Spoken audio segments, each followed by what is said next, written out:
Well, to talk us through much of this is Dan Perry. He is an Israeli affairs analyst. He joins us from Tel Aviv. Thanks very much for being with us, Dan. First of all, what do you believe was Netanyahu's goal behind bombing Qatar, a sovereign territory? Well, do you think it was to kill Hamas leaders or to blow up the ceasefire negotiations? I think we sometimes risk overthinking. Netanyahu's goal is to basically get Hamas to surrender, get back the hostages, and compel the disarmament of Hamas. What he wants after that, no one knows, because he's standing in the way of the global preference for some version of the PA to enter Gaza in Hamas's stead.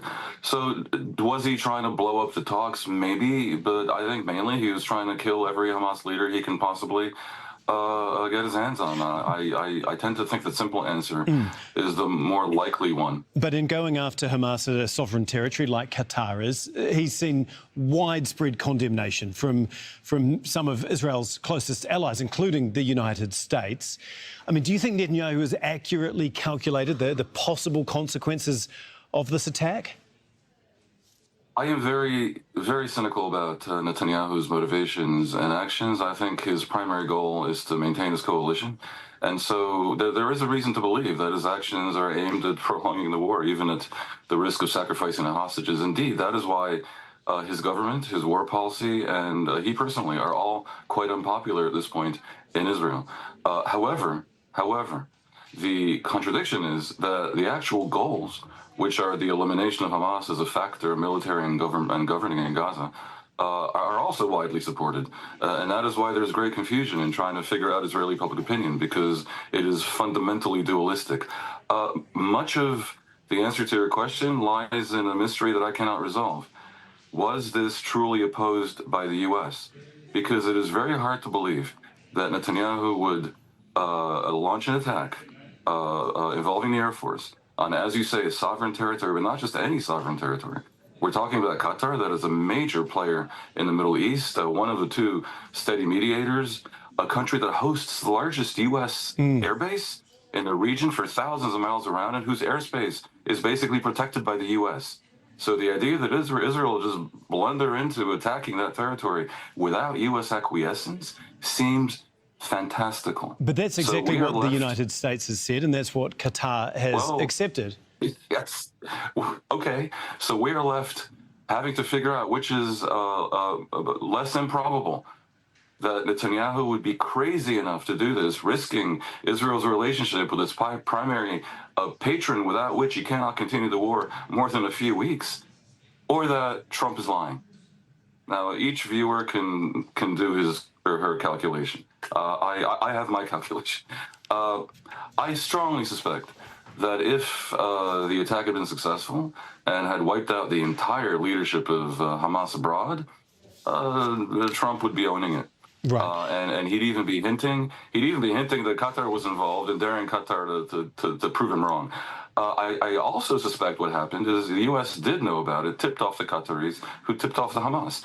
Why Netanyahu took this gamble is a very open question, and I can tell you that he's being criticized for this, not just by most of the world and Qatar and the Arab world, including countries Israel needs on its side like Egypt, but also much of Israel.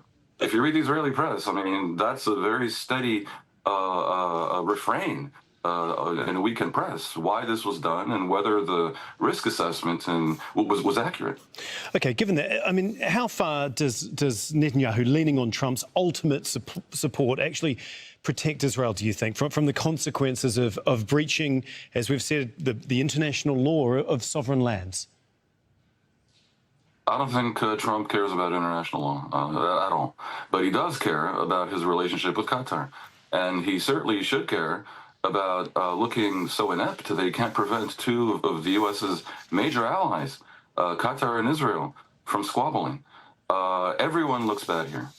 Everyone. I mean, there are no innocence here, including, by the way, the idea that Hamas is a legitimate player and hosting them is okay in Israel. Even the people who oppose the violation of Qatar's sovereignty look askance at the idea that Qatar is hosting these Hamas leaders who are considered in Israel pretty much by everyone to be terrorist chieftains and not legitimate political players. I realize you can dispute that point, and I realize many people in the West would not agree with that, but it's a very widely held position, including in the West, and I dare say including in the Trump administration. Well, they were here in Qatar, trying to mediate a ceasefire and try and bring an end to the war in Gaza. I know. It's complicated. Yeah, it certainly is. Dan, thank you for joining us. Fascinating to get your thoughts on this. Dan Perry for us out of Tel Aviv. We're joined by Dan Perry, who is an Israeli affairs analyst. He is in Tel Aviv. Thanks for being with us once again, Dan. Now, if I can go back to something that you wrote on the day of the attack against Qatar, that the decision to send Israeli jets into the heart of Qatar's capital is, quote, potentially breathtaking in its implications. But now that there's been a little bit of time, a few days to digest the attack, what do you think the implications are for Israel now? The fundamental question is whether we are to believe the American protestations that they didn't know and were caught by surprise. I frankly have a very tough time believing, and I think it's far more likely, essentially, that the U.S. is lying and that they had allowed Israel to go ahead and do this. Now, if the U.S. is not lying and Israel actually attacked Hamas within the sovereign territory of a U.S. ally that hosts the largest U.S. airbase in the region and whose skies are protected by the Americans, thereby risking that their planes will be shot out of the sky by the Americans, that is breathtaking in its implications. I think if it turned out that this were true, this would have political repercussions upon Netanyahu in Israel. It would be seen by the entire Israeli security establishment and body politic as a gamble so reckless and so outrageous as to be career-ending. I can't believe that it actually would be. And if I'm right about that, and most people who are familiar with the details of the U.S.-Israeli relationship do agree that it's extremely unlikely that the U.S. really didn't know.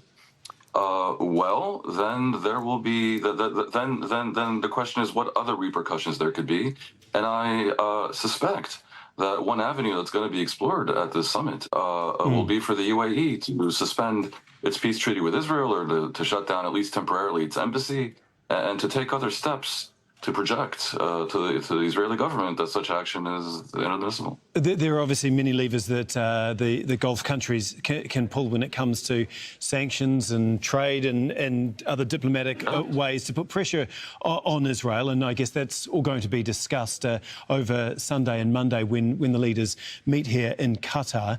We're just getting lines that Marco Rubio, the Secretary of State for the United States, is going to head to Israel this weekend as well.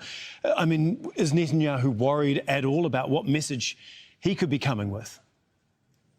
Netanyahu's in a deep bunker, and he's not making public statements. And I think the answer to that question depends on the resolution of the mystery I raised before. If the U.S. really wasn't coordinated with Israel, then Rubio will be coming with a very tough message that could include significant pressure on Israel to execute an azimuth shift in its approach towards the war.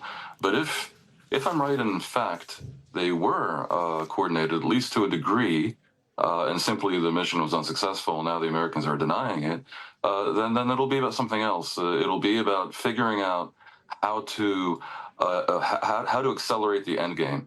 The Trump administration shares Israel's desire to crush Hamas and remove them in every way from Gaza.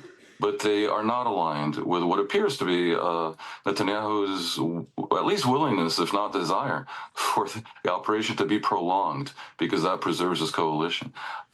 There's much to discuss, including the question of whether if Israel actually carries out its threatened operation to invade and take over Gaza City, whether that helps or hinders the goal of removing Hamas as a military and governing force, a goal that is shared by the entire West, by the Arab League, and by Qatar, according to its own statement from some weeks ago.